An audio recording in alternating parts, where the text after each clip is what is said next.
أعوذ بالله من الشيطان الرجيم بسم الله الرحمن الرحيم إن الإنسان خلق هلوعا إذا مسه الشر جزوعا وإذا مسه الخير منوعا إلا المصلين الذين هم على صلاتهم دائمون والذين في أموالهم حق معلوم للسائل والمحروم والذين يصدقون بيوم الدين یقیناً انسان کم ہمت پیدا کیا گیا ہے کہ جب اس کو کوئی برائی پہنچتی ہے تو وہ جزا فضا کرنے لگتا ہے، اور جب اس کو کوئی بھلائی پہنچتی ہے تو بہت زیادہ بخل کرتا ہے۔ مگر وہ نمازی جو اپنی نمازوں پر مداومت رکھنے والے ہیں، اور وہ لوگ کہ جن کے مالوں میں ایک متعینہ حصہ ہے سوال کرنے والوں کے لیے اور سوال سے بچنے والوں کے لیے، وہ لوگ وہی ہے کہ جو بدلے کے دن کی تصدیق کرتے ہیں۔ دیکھیے اللہ سبحانہ و تعالی نے ان آیات کے اندر انسان کی ایک تخلیقی، پیدائشی اور فطری کمزوری کو بیان فرمایا ہے۔ اللہ سبحانہ و تعالی نے انسان کو پیدا فرمایا، انسان کے اندر کچھ اچھی چیزیں بھی رکھی اور کچھ بری چیزیں بھی رکھی، چونکہ انسان کو یہاں دنیا کے اندر آزمائش کے لیے بھیجا تھا، اور آزمائش اس وقت ہوگی جب کہ اس کے اندر اچھی صلاحیت بھی ہو اور بری صلاحیت بھی ہو، اچھا بھی وہ اپنے اختیار سے کر سکے اور برا کرنا چاہے تو وہ بھی اختیار سے کر سکے۔ اس کو اختیار بھی دیا اور دونوں طرف کا رجحان بھی دیا کہ وہ اپنے اختیار سے اچھائی کو اختیار کرتا ہے یا اپنے اختیار سے برائی کو اختیار کرتا ہے، تو ہی تو اس پر بدلہ ملے گا۔ ورنہ اندھا آدمی کہے کہ بھائی میں کبھی زندگی میں نے مادرزاد اندھا ہے، پورا زندگی سے اندھا، کہتا ہے میں نے کبھی زندگی میں بد نظری نہیں کی، تو کہاں سے کرے گا؟ اس کے اندر طاقت ہی نہیں ہے۔ تو انسان کے اندر اللہ تبارک و تعالیٰ نے خواہشات بھی رکھی، انسان کے اندر گناہوں کا جذبہ، نفسانیت وغیرہ بھی رکھی، اور ایک طرف روحانی قوت بھی رکھی۔ اب یہ اور اچھے اخلاق کی طرف رہنمائی کرنے کے لیے ملہم فرشتے کو رکھا۔ شیطان ایک طرف گمراہ کرتا ہے، تو دونوں طرف کی چیزیں، اب اس میں سے وہ کون سی چیز کو اختیار کرتا ہے؟ اگر اچھائی والی بات کو اختیار کرے گا تو وہ ہمیشہ کے لیے کامیاب ہوگا، جنت والے راستے پر چلے گا، اور اگر برے راستے کو اختیار کرے گا تو وہ جہنم میں جائے گا، اور وہ برے طریقے پر شیطان کے پیروکار بنے گا اور شیطان کی ٹولی میں شامل ہوگا۔ تو اللہ سبحانہ و تعالیٰ نے انسان کے اندر جو کمزوریاں پیدا فرمائی، ان میں سے ایک کمزوری کا یہاں پر تذکرہ فرمایا ہے کہ تخلیقی اعتبار سے، فطری اعتبار سے جس کو انسان چاہے تو بدل سکتا ہے، کہ انسان کے اندر اللہ سبحانہ و تعالیٰ نے ایک صفت رکھی ہے۔ یہاں صفت کو ہلوعا، عربی زبان میں ہلوعا ایک لفظ عربی زبان میں جس کا ترجمہ کئی مفسرین نے الگ الگ ترجمے کیے ہیں، لیکن 100% کوئی ترجمہ بیٹھتا نہیں ہے۔ بعضوں نے ترجمہ کیا ہے بے صبرا ہے، بعضوں نے ترجمہ کیا ہے کم ہمت ہے، بعضوں نے ترجمہ کیا ہے کہ ثبات اور جماؤ نہ رکھنے والا ہے، یعنی ایک بات پر ثابت رہنے والا نہیں۔ سارے ترجمے صحیح ہے، لیکن سب ملا کر ترجمہ بنے گا، کیونکہ اللہ رب العالمین نے بھی اس لفظ کی تشریح فرمائی ہے آگے۔ کیا ہلوعا کی تشریح خود اللہ رب العالمین نے فرمائی ہے کہ جب بھلائی پہنچتی ہے تو جب برائی پہنچتی ہے تو وہ گھبرا جاتا ہے اور ہائے واویلا کرنے لگتا ہے، جزا فضا کرنے لگتا ہے، اور جب اس کو اچھائی پہنچتی ہے تو بخیل بن جاتا ہے۔ گویا انسان کے اندر حلوہ، اس کے معنی میں بخل کا مادہ بھی، کنجوسی کا معنی بھی، حلوہ اس کے معنی میں کم ہمتی کا معنی بھی، پست ہمتی یعنی کم ہمتی، پختہ ارادہ نہ ہونا، تو یہ صفت بھی اللہ سبحانہ و تعالیٰ نے رکھی ہے۔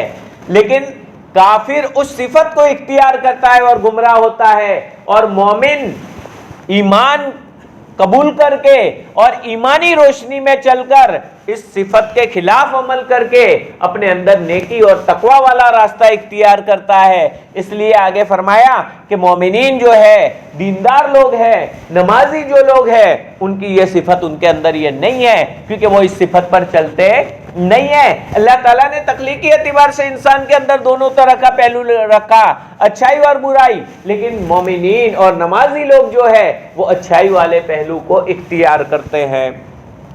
تو یہ انسان کو اللہ تبارک و تعالیٰ نے بے صبرہ کہو یا کم ہمت کہو، پست ہمت کہو، ایسا پیدا فرمایا ہے کہ بالکل ایک بات میں وہ جمع اور ثابت کرنی نہیں رکھتا ہے۔ اذا مسہ الشر جزوعا، جب اس کو برائی پہنچتی ہے تو جزا فضا کرنے لگتا ہے۔ جب تکلیف پہنچی، یہاں شر کے معنی برائی، ہر طرح کی برائی، یعنی کبھی بیماری آ گئی، کبھی کوئی کاروبار میں آفت آ گئی، کبھی بڑا نقصان ہو گیا، کبھی اولاد وغیرہ کوئی یا رشتہ دار کوئی قریبی مر گیا، دکھ پہنچا، پریشانیاں پہنچی، تو فوراً جزا فضا کرنے لگتا ہے، ارے یہ کیا ہو گیا، ہائے واویلا کرنے لگتا ہے، بلکہ اللہ تعالیٰ پر بھی اعتراض کرنے لگتا ہے، یہ اللہ تعالیٰ نے کیا کر دیا، اللہ تعالیٰ کو ایسا نہیں کرنا چاہیے تھا۔ استغفر اللہ۔ اللہ تبارک و تعالیٰ کا کوئی کام حکمت سے خالی نہیں ہوتا۔ اللہ سبحانہ و تعالیٰ پورے عالم کو پیدا کرنے والے ہیں، پوری دنیا کو چلانے والے ہیں، ہمیں بھی پیدا کرنے والے ہیں، ساری چیزوں کو پیدا کرنے والے ہیں۔ دنیا کو کس انداز سے چلانا، کیا کرنا ہے، کیا نہیں کرنا ہے، وہ اللہ تعالیٰ کو صلاح دینے کی ہمیں ضرورت نہیں ہے۔ اللہ تبارک و تعالیٰ خود ان چیزوں کو جاننے والے ہیں۔ ہاں جو بھی ہو تو اس پر ہمیں سکھلایا ہے شریعت نے، صبر کرو، اور صبر یہی ہے، مولا تو جس حال میں رکھے تیرے فیصلے پر میں راضی ہوں، اے مولا میں کمزور ہوں، پریشانی کو تو دور فرما دے، لیکن اے مولا بس تو جس حال میں رکھے ہم اسی حال میں رہیں گے، تیرے فیصلے کے تابع ہیں ہم۔ یہی ایک مومن کہتا ہے، اور جس کے دل میں ایمانی جذبہ نہیں ہوتا فوراً اعتراض کرنے لگتا ہے، اللہ تبارک و تعالیٰ کے خلاف بکواس کرنے لگتا ہے۔ تو گویا یہ انسان کے اندر وہ فطرت ہے کہ انسان جزا فضا کرنے لگتا ہے، اور ذرا برائی تو برداشت نہیں کرتا، اس کے اندر برداشت کا مادہ نہیں، اور وہ خدا تعالیٰ پر بھی اعتراض کرنے لگتا ہے۔ تو یہ کافروں والے صفت ہے، تو یہ کافروں نے اس صفت کو اختیار کی، یہ کافروں والی صفت ہے۔ وَإِذَا مَسَّهُ الْخَيْرُ مَنُوعًا، اللہ تعالیٰ فرماتے ہیں کبھی اس کو بھلائی پہنچتی ہے، مال پہنچا، اولاد دی، بڑا خاندان دے دیا، عزت دے دی، بڑا مقام دے دیا، مرتبہ دے دیا، تو اب بس اتنا مست ہو جائے گا، کنجوس بن جائے گا۔ منوع، کوئی ارے دور رہے ہم سے، کوئی بیچارہ مانگنے والا بھی آئے، ضرورت مند بھی آئے، بھائی تو دور رہے یہاں سے، کچھ نہیں ہمارے پاس، اب اتنا ملا اتنے میں سے دے دیں گے تو کہاں بچے گا اپنے پاس۔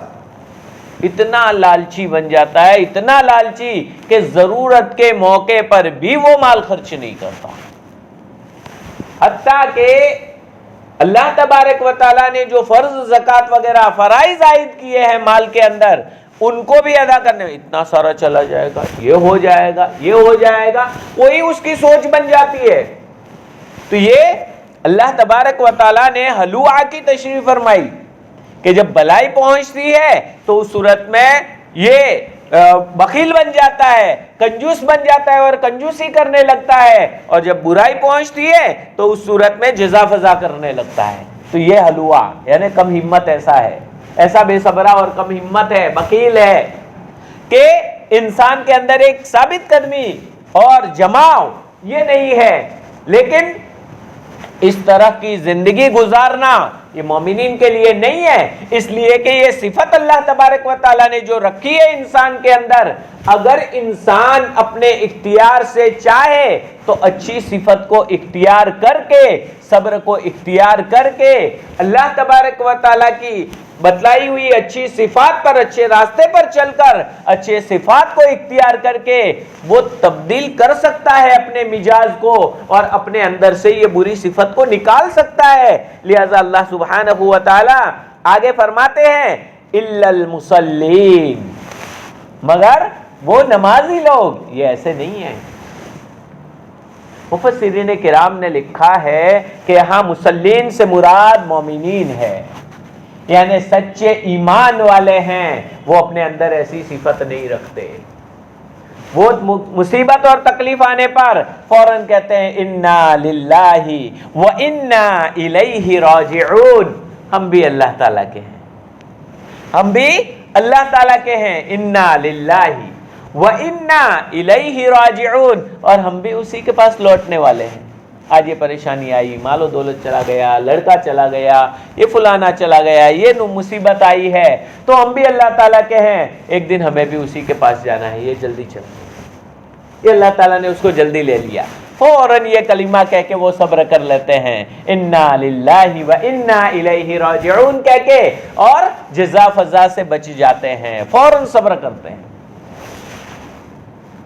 ایک عورت، حدیث مبارکہ میں آتا ہے کہ حضور اکرم صلی اللہ علیہ وسلم کا ایک عورت کے پاس سے گزر ہوا جو اپنے بچے کی قبر کے پاس بیٹھی ہوئی رو رہی تھی اور چیخ رہی تھی۔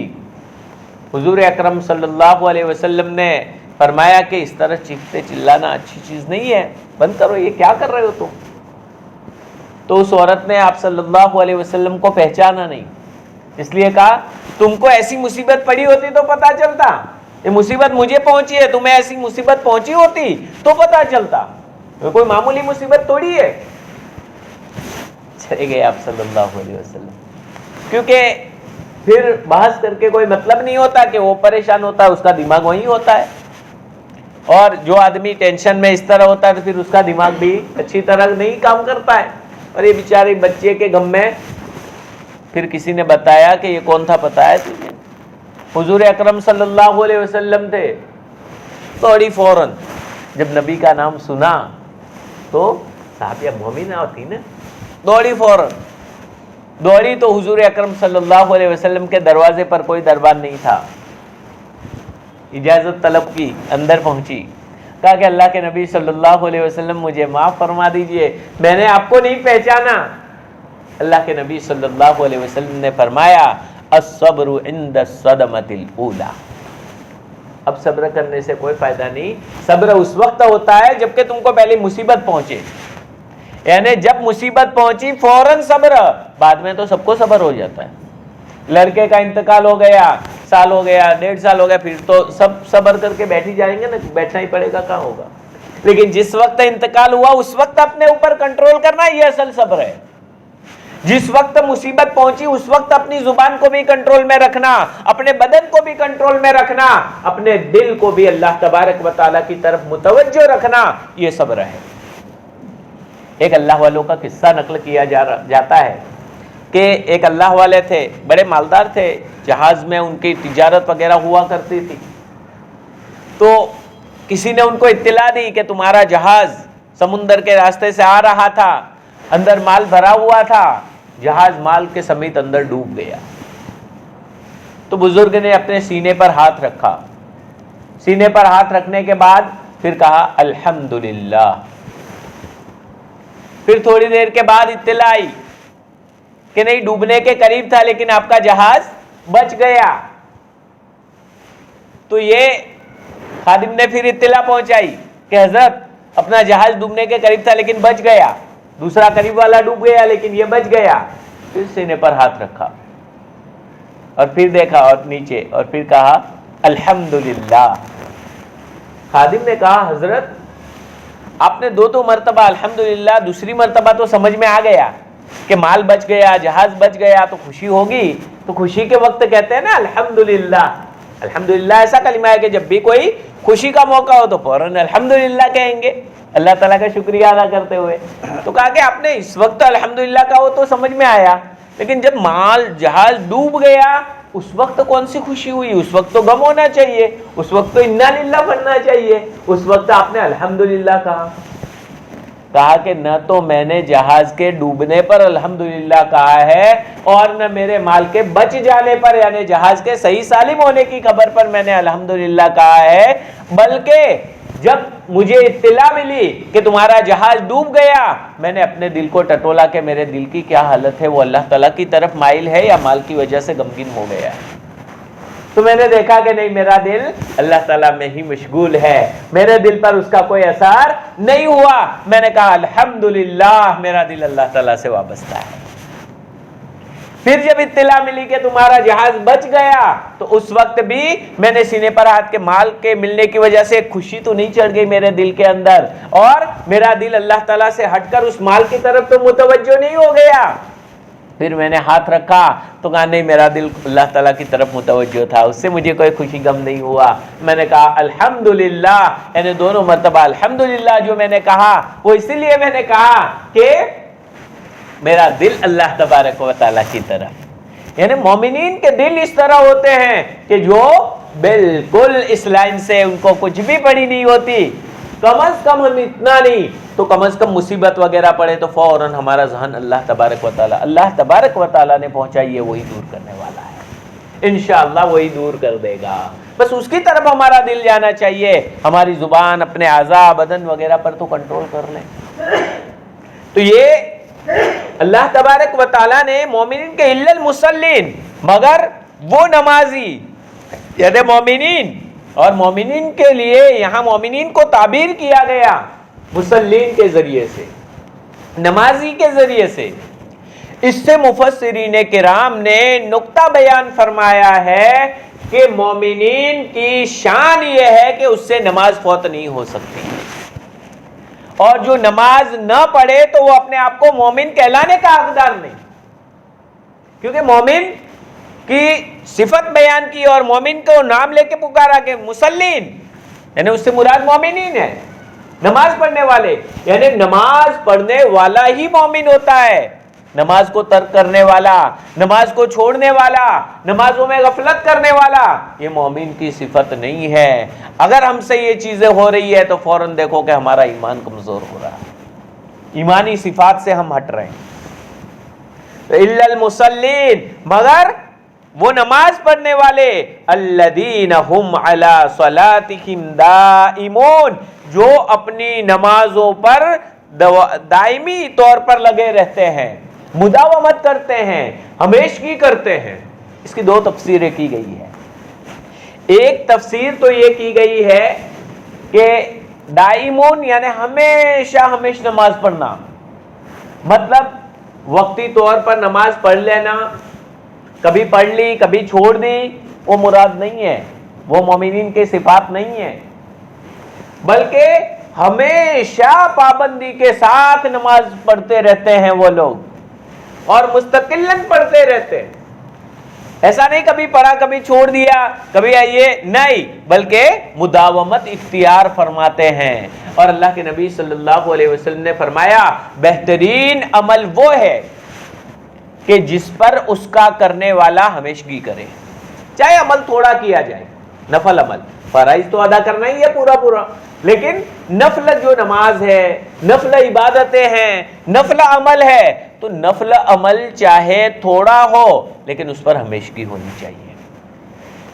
ایک آدمی 10 تسبیح پڑھتا ہے، ایک آدمی صرف 1 تسبیح پڑھتا ہے لیکن روزانہ پابندی سے پڑھتا ہے تو وہ آگے نکل جائے گا. وہ 10 تسبیح ایک آدھ دن پڑھے گا، دوسرے دن نے پھر تیسرے دن چھوڑ دی، پھر پڑھے گا کبھی کبھی پڑھ لی یا چھوڑ دی، تو وہ مستقلاً پڑھنے والا جو ہمیشہ پڑھ رہا ہے وہ آگے نکل جائے گا. ہمیشہ اللہ تعالیٰ کا تعلق بھی باقی رہے گا، روزانہ اللہ تعالیٰ سے رابطہ میں رہے گا وہ.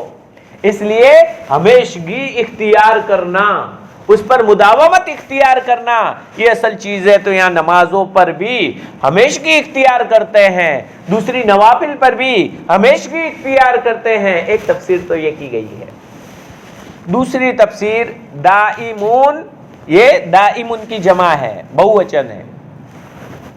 دائمون کہا جاتا ہے ٹھہرے ہوئے کو، جماؤ اور ٹھہرے ہوئے کو، یعنی وہ لوگ جو اپنی نمازوں کو اس طرح پڑھتے ہیں کہ وہ اس کے اندر مستقلاً ٹھہرتے ہیں. یعنی وہی الذین هم فی صلاتہم خاشعون. دوسری آیت میں جو ہے کہ وہ لوگ جو اپنی نمازوں میں خشوع اختیار کرنے والے ہیں، خشوع کے ساتھ نماز پڑھتے ہیں. تو یہ خشوع کا مطلب یہی دائمون اور خشوع دونوں کی ایک ہی تفسیر ہے. گویا اپنی نمازوں کو خشوع کے ساتھ پڑھتے ہیں. خشوع کی صفت یعنی دائمون، گویا ابتدا سے نماز میں موجود، اخیر تک سلام تک نماز میں موجود رہتے ہیں. ہماری نمازوں کی حالت دیکھو، نیت باندھی اللہ اکبر، اب امام صاحب کہا السلام علیکم ورحمۃ اللہ، پھر حاضر ہو گئے، بیچ میں غائب. یہ ہماری نمازوں کی حالت ہوتی ہے. بیچ میں اگر یہاں سے نماز پڑھ کے جا رہے ہو، راستے میں اگر کوئی پوچھے آج امام صاحب نے دوسری رکعت میں کون سی سورت پڑھی تھی، پتہ نہیں. دیکھنا ہر ایک اپنے اوپر ٹٹولے اور خود کا جائزہ لے کہ آج کون سی سورت، خود سوچے، اپنے آپ سے سوال کرے. پتہ رہتا ہے یا نہیں رہتا ہے، یہ خود ہمیں دیکھنا ہے.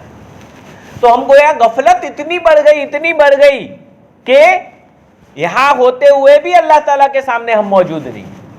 تو یہاں یہ صفت نہیں، بلکہ دائمون یعنی ہمیشہ دل کے ساتھ اللہ تبارک و تعالیٰ کے ساتھ لگے وابستہ رہنے والے پوری نماز کے اندر.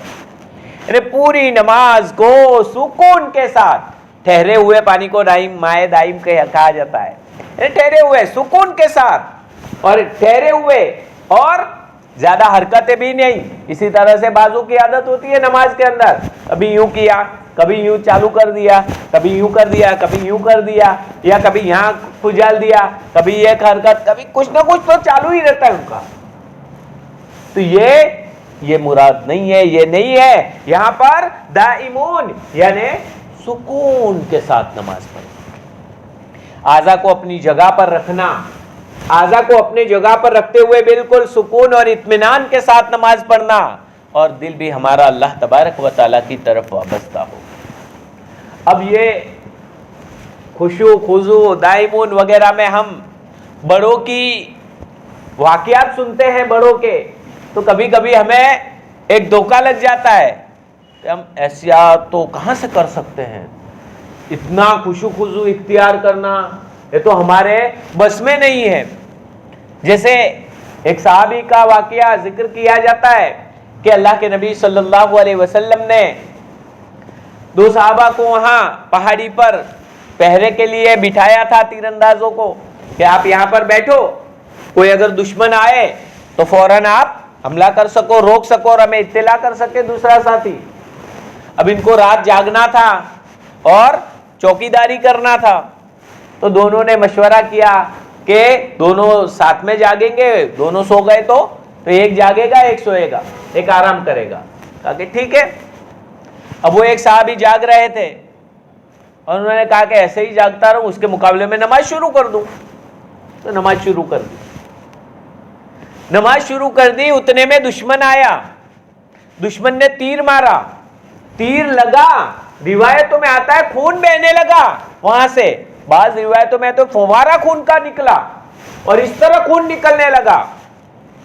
صحابی اتنے مشغول ہو گئے تھے نماز میں، اتنے مشغول ہو گئے تھے، اور اللہ تعالیٰ کے ساتھ دل اتنا مشغول ہو گیا تھا، یہ بھی پتہ نہیں تھا خون نکل گیا، خون نکلنے سے وضو ٹوٹ جاتا ہے اور میری نماز ٹوٹ گئی، وہ بھی پتہ نہیں تھا. نماز چالو پڑھ رہے تھے. دوسرا تیر لگا، تیسرا تیر لگا. بعد میں پوچھا گیا بھائی تم نے نماز، ارے نماز یہ سورت میں پڑھ رہا تھا، اس میں اتنا مزہ آ رہا تھا، اتنا مزہ آ رہا تھا کہ بیچ میں چھوڑنے کا دل ہی نہیں چاہتا تھا. یہ ان کی حالت تھی نماز کی. اب ہم ایسے واقعات کو سنتے ہیں، تو ایسے واقعات کو سنتے ہوئے ہم کہتے ہیں ایسا خشوع تو ممکن ہی نہیں ہے ہمارے لیے. نہیں، اللہ تبارک و تعالیٰ نے ہمیں پیدا فرمایا ہے، اور ہمیں جب پیدا فرمایا ہے تو اللہ تعالیٰ جو جانتے ہیں کہ یہ انسان کی طاقت میں یہ چیز ہے اور اسی کا تو حکم دیں گے. جب کمپنی کوئی مشین بناتی ہے پھر کہتی ہے کہ بھائی یہ کام کرے گی, یہ مشین سے یہ کام آپ لے سکتے ہو, تو اس کو پتا ہے انجینئر کو کہ ہاں یہ کمپنی ہم نے اس انداز سے اس مشین کو بنایا ہے تو یہ مشین یہ کام کر سکتا ہے, وہی تو وہ کہے گا کہ ہاں اس طرح کام کر سکتے ہو, اس سے اتنا یہ کاٹے گا, یہ کام کرے گا, چونکہ انہوں نے اس طرح سیٹ کیا ہے تو اس کو پتا ہوتا ہے. تو انسانوں کو بنانے والے اللہ رب العالمین وہ ہمیں تو اچھی طرح جانتے ہیں نا. تو ہم جس کام کو انجام نہ دے سکتے ہو, ہم جس کام کو کر نہ سکتے ہو, اس کا حکم اللہ تعالیٰ ہمیں دیں گے؟ کیسے دیں گے؟ دے ہی نہیں سکتے. اس لیے ہمیں جو بھی احکام دیے ہیں, جو بھی حکم دیا ہے, اس پر ہم عمل کر سکتے ہیں. یہ ہماری سستی اور غفلت ہے اور شیطانی دھوکہ ہے کہ ہم عمل نہیں کر سکتے. ہم بھی اپنے اندر خشوع لا سکتے ہیں. ہاں, اپنے درجے کا لائے. صحابہ کرام کے درجے کا خشوع نہ آوے کوئی بات نہیں, اپنے درجے کا تو خشوع لا سکتے ہیں. خشوع کا ادنا درجہ حاصل اگر کرنا ہے تو اس کے لیے صرف اتنی توجہ نماز میں رکھے کہ میں کیا پڑھ رہا ہوں, اس کی طرف ہماری توجہ ہونی چاہیے. میں بھی ثنا پڑھ رہا ہوں, پھر اس کے بعد سورہ فاتحہ پڑھ رہا ہوں, پھر اس کے بعد سورت پڑھ رہا ہوں, پھر اس کے بعد رکوع کی تسبیح پڑھ رہا ہوں, رکوع میں گیا ہوا ہوں, رکوع کی تسبیح اللہ اکبر کہہ رہا ہوں. تو جو بھی ہم زبان سے پڑھ رہے ہیں وہ سوچ کر پڑھیں. امام کے پیچھے ہے تو امام صاحب جو پڑھ رہے ہیں ان کی طرف ہماری توجہ ہونی چاہیے. اور جیسے ہی رکوع میں گئے اللہ اکبر تو میں اللہ اکبر بول رہا ہوں, یوں سوچ کر بولے. میں اب تسبیح پڑھ رہا ہوں, یوں سوچ کر سبحان ربی العظیم, سبحان ربی العظیم, سجدے میں سبحان ربی الاعلیٰ, پھر التحیات ہے, درود شریف ہے, دعا, جو بھی پڑھے سوچ کر پڑھے, ہماری توجہ وہیں رہے گی. ہمارا تو بس ایک مشین کی طرح ہو گیا ہے, روبوٹ جیسے کام کرتا ہے نا. خود بخود اللہ اکبر کہا تو سورہ فاتحہ بھی کب پوری ہو جائے گی, سورت بھی کب پوری ہو جائے گی, یہ بھی پورا ہو جائے گا, یہ اور سب پورا. یا التحیات میں بیٹھے, اب امام صاحب کے ساتھ بھی ہے تو چالو رہے گا, اور پورا سلام پھیرے تو اس وقت آخر تک ہمارا بھی پورا ہو گیا ہوگا. لیکن آٹومیٹک مشین چلتا ہے ایسے, یہ نہیں. ہم جو بھی پڑھتے ہیں اس کی طرف توجہ رکھیں. اگر ہم توجہ رکھیں گے تو ہماری نماز کے اندر ہماری توجہ ہو جائے گی. اتنا خشوع, یہ خشوع کا ادنا اور کمتر درجہ ہے, لیکن ہمارے لیے کافی ہو جائے گا. ہم اس میں شامل ہو جائیں گے. الا المصلین الذین هم علی صلاتہم دائمون, مگر وہ نمازی جو اپنی نمازوں پر مداومت اختیار کرنے والے ہیں, خشوع اختیار کرنے والے ہیں, تو ان کے اندر ہم بھی شامل ہو جائیں گے.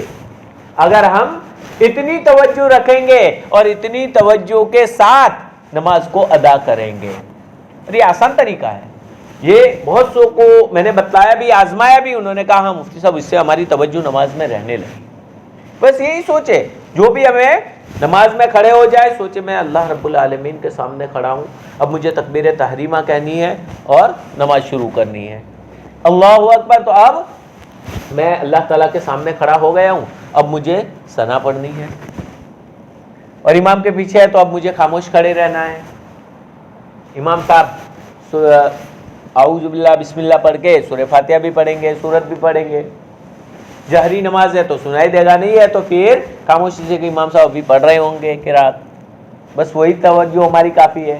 جیسے ہی رکوع کیا تو اللہ اکبر, اب مجھے رکوع کرنا ہے تو تکبیر کہنی ہے اللہ اکبر.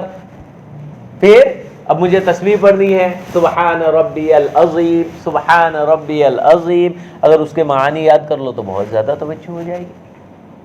پاک ہے میرا رب جو بہت بڑا ہے, پاک ہے میرا رب جو بہت بڑا ہے. اس کے سامنے جھک کر اگر ہم بول رہے ہو پاک ہے میرا رب جو بہت بڑا ہے, کیسا مزہ آئے گا, کیسا لطف آئے گا, کیسی نماز بنے گی ہماری.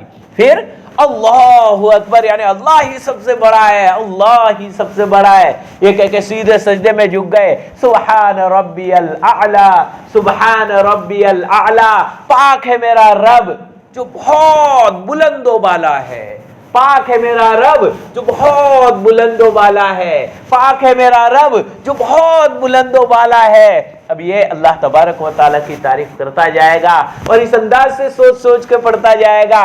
کتنا مزہ آئے گا نماز میں. اس لیے ان کا ترجمہ یاد کر لینا چاہیے, اس کی طرف توجہ رکھنی چاہیے, تو ہماری نماز کے اندر خشوع بھی نصیب ہو جائے گا, خضوع بھی نصیب ہو جائے گا, یعنی ظاہری کیفیت بھی نصیب ہو جائے گی, دل کی باطنی کیفیت بھی نصیب ہو جائے گی.